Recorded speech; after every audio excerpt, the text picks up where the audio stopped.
Well, it's been a minute since I've made a video, but thanks for joining me on Purpose Bound Adventures. Honestly, without going into a bunch of details, the biggest reason is I make more money at construction than I do YouTube. But that's kept me pretty busy. And so anyway, I want to do this video. I've been itching to do this video at least for a couple days because Dan Infalt, who is a pretty well-known hunter, he has a line called the Beast Gear, or hunting beast gear, and I actually bought his beast tree stand 2 years ago now, I think it was, and love it. And obviously people who know who Dan Infalt is know that he is a basically he's a mobile hunter and he videos his hunts. And so he kind of made comments about a camera arm that he was coming up with, and I don't need a camera arm per se. I actually have two here. This is the camera arm from Jeremy Riggins Outdoors, and actually if you want to watch a review on this one, you just click up on this link here and I do a review on this. This has been my main camera that I've used for 2 years now, I think, and I really like it. And I also have a Fourth Arrow camera arm that I've used a few times, but actually sent it to a guy that I don't know last year so he could use it for his hunting season because he needed one, and I don't know, I just tried to help him out. But anyway, when Dan Infalt a couple days ago, or probably a week ago now maybe, said that the camera arm was out and ready, it took me all of about 5 minutes to get on line and to order one. The main reason is, honestly, is first of all, I really like the tree stand. I like what Dan Infalt does, and I like the way that he supports hunters and that he tries to help them. But also his style of hunting is what I try to do. And so my opinion is, and we're going to find out, is that anything that he makes is going to be geared towards what he does, which is mobile hunting. And so it's going to be a good product. And the price, quite frankly, was quite affordable. So I'm not going to do a review on it because I haven't used it, but I do want to do the unboxing and show you what it is and give my first thoughts towards it, and see what we got.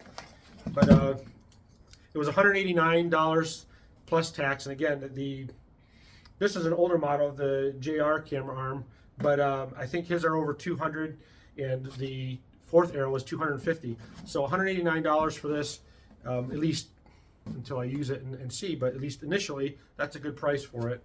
So anyway, here's the strap that it comes with, I'm assuming.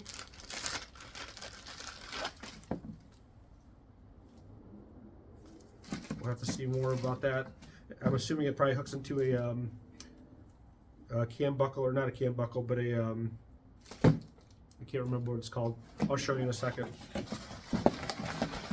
Here is the arm, and I'll tell you right now, super light, crazy light. When I do a review on it, I'll get some weights and stuff on it, but I believe, just going off of what he said, I think it's like a pound, maybe a pound and a half. But I can just tell you, it's crazy light. Looks like it's powder coated in black, and that's a pretty cool looking camera arm right there. It's got the little notch right here that you can see. That's where these go around. So there's no, it's a built-in buckle, but it's got the Beast Gear standoff, which is really cool. I'm assuming, yeah, it actually turns, so you can hold it. You can see how flat it is. Let me turn it sideways. You can see how flat it is. I mean, it's 5/8 thick, maybe. Obviously, the screw in is a little wider, but the overall dimensions of this has got to be close to 5/8 of an inch at the most, maybe 9/16. But yeah, so this turns like that. That's pretty cool. The other thing that he has on here that's really cool is there's a hook on here, so you can actually hang stuff from it. I actually hang my backpack. With Velcro. I would use Velcro, but I would hang my backpack from the bottom of my camera arm. So in this case, I could just actually loop it over this and hang it there. But it's got the standard bolt that you screw into the tree, and you know, to help tighten it, push it away. I will say this: it doesn't have a level, so you know, if it's that important to you, then I guess you probably should get something else. But for me, you know, I do construction. I can see what's relatively level myself if I needed to move it. But one thing I'll say this, and nobody has this as far as that I've seen when it comes to these screw-ins, is I would have expected a more flat surface so it doesn't dig into the tree. I will say this: if you see this has kind of a rounded head, so that's actually not going to dig into the tree as much as maybe some of the other ones that are more pointy. But yeah, so it won't dig in probably as much. But obviously the goal is you get it tight like this, and then you screw it in, and as you screw it in, it pulls it down flat. And the nice thing I like about this, just feeling it, is it's not super stiff, and you can adjust it yourself with the bolts here. But you know, you can make it kind of so it's not super stiff, but it's also loose enough that you're not fighting it. But honestly, I mean, as light as it is, these pieces feel pretty solid. So I probably will loosen it up just a little bit. But that's a pretty cool little camera arm right there. And you can see it's got essentially the three arms, opens up that much. I don't know. Actually, let me grab a tape measure.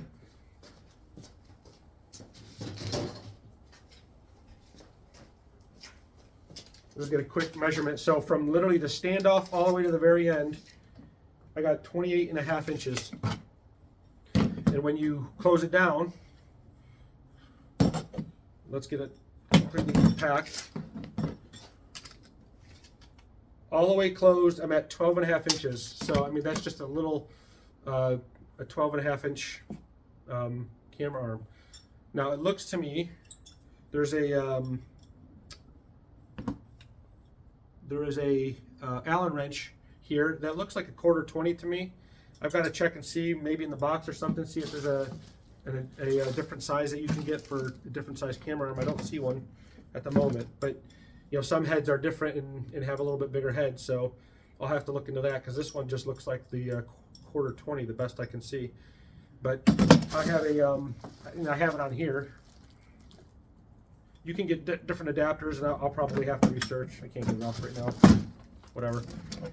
But I have a CH10 small rig, I believe, which will be what I put on here. But that's a pretty cool little arm, honestly. And I can't wait to get it out on a tree and start messing around with it. What I'm actually going to do is get this on a tree, get this guy on a tree, and I'll even get the fourth arrow camera arm on the tree, and just kind of compare them for lengths and weights and that whole bit, and see what they do. But anyway, that's my first impressions. It's a really cool thing. I like the powder coat on it, the fact that it's black. I know a lot of people will probably stealth strip them, which I did for this guy, but I don't know if I will for this. I don't know that's that important, to be honest with you. As far as you're hunting up in a tree stand, I don't think a deer's going to look up at it because it's black. So anyway, that's my first impression of this thing. It's pretty cool, and I can't wait to get it up on a tree and see what it does. But stick around, and I don't think that'll be the next video. I actually have some reviews coming up. I had a company reach out to me with a scope that they want me to review, so I'm going to do that, and I got some other things that I want to review as well. So that'll all be kind of hopefully coming up in the not too distant future.